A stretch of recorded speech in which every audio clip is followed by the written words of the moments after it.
اکبر، اگر سرہانے بیٹے ایک نہیں 10 بیٹے بھی سرہانے کھڑے ہیں تو باپ کی موت کی تکلیف کو کوئی ایک بیٹا نہیں اٹھا سکتا، کوئی بیٹا اس کو شیئر نہیں کر سکتا، اولاد اس کو شیئر نہیں کر سکتی، بہویں اس کو شیئر نہیں کر سکتی۔ اور موت کی تکلیف کتنی سخت ہے، آئیے اس کی ایک جھلک آپ کو بتا دوں۔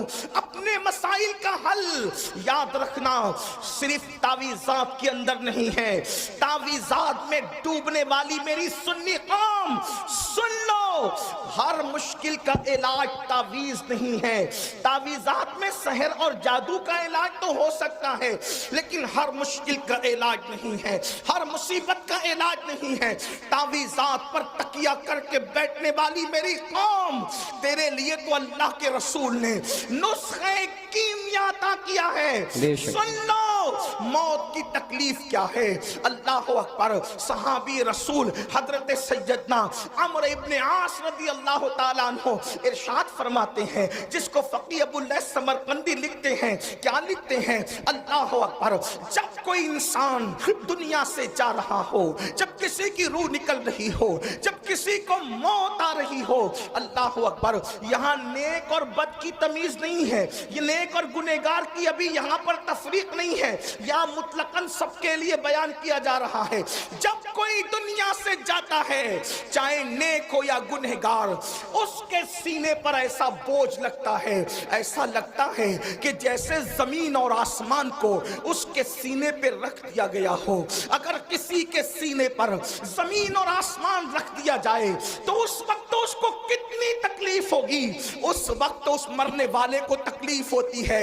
اپنے کانوں میں ایئر فون لگا کر گانے سننے والے جوانوں کی توجہ چاہتا ہوں، شراب کی نشستوں کو آگ آباد کرنے والوں کی توجہ چاہتا ہوں، رات رات بھر انٹرنیٹ پر بیٹھ کر زنا کے مناظر دیکھنے والوں کی توجہ چاہتا ہوں۔ میرے بھائیوں غور تو کرو، ایک منزل وہ آپ پر بھی آنی ہے، وہ مجھ پر بھی آنی ہے۔ وہ منزل کون سی ہے؟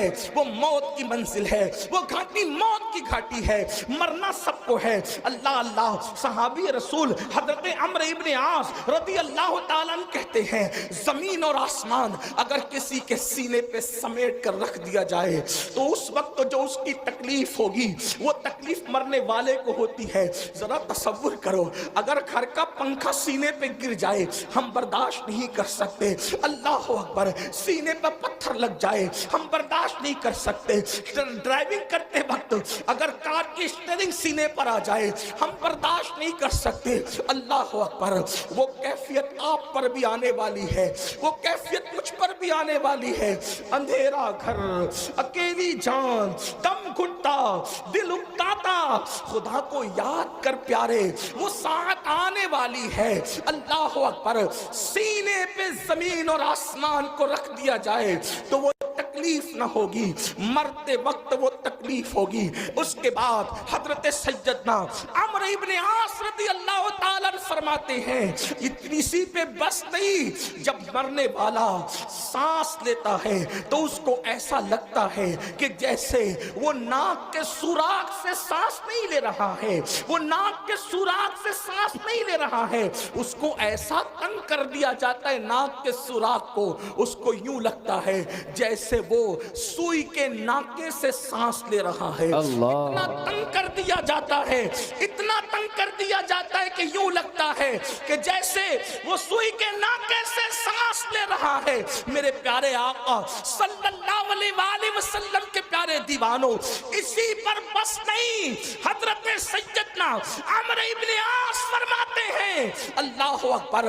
اگر کسی کے پیٹ میں ببول کا درخت اگا دیا جائے اور پھر اس کی ڈنٹھل اس کے نیچے کے مقام سے کوئی کھینچے اس طرح سے کہ اس کی رگ رگ میں ببول کا کانٹا چبا ہوا ہو اور کھینچنے والا زور سے کھینچے تو اس وقت اس کے پیٹ کی کیفیت کیا ہوگی، اس وقت اس کی رگوں کی کیفیت کیا ہوگی، اس وقت اس کی شریانوں کی کیفیت کیا ہوگی؟ عمرو ابن عاص کہتے ہیں جب روح نکلتی ہے تو ایسا لگتا ہے کہ جیسے ببول کا کانٹا کا درخت پیٹ میں اگا کر کوئی نیچے سے کھینچ رہا ہے، یہ کیفیت ہوتی ہے مرنے والے کی۔ حضرت موسیٰ کلیم اللہ فرماتے ہیں زندہ بکرے کی کھال ادھیڑی جائے تو اتنی تکلیف نہیں ہوتی جتنا تکلیف مرنے والے کو ہوتی ہے۔ اللہ کے سچے نبی غیب داں فرماتے ہیں ایک انسان کو 313 تلواروں سے ایک ساتھ حملہ کر کے مارا جائے تو 313 تلواروں کی ضرب اتنا تکلیف نہیں پہنچاتی جتنی تکلیف انسان کو موت کے وقت ہوتی۔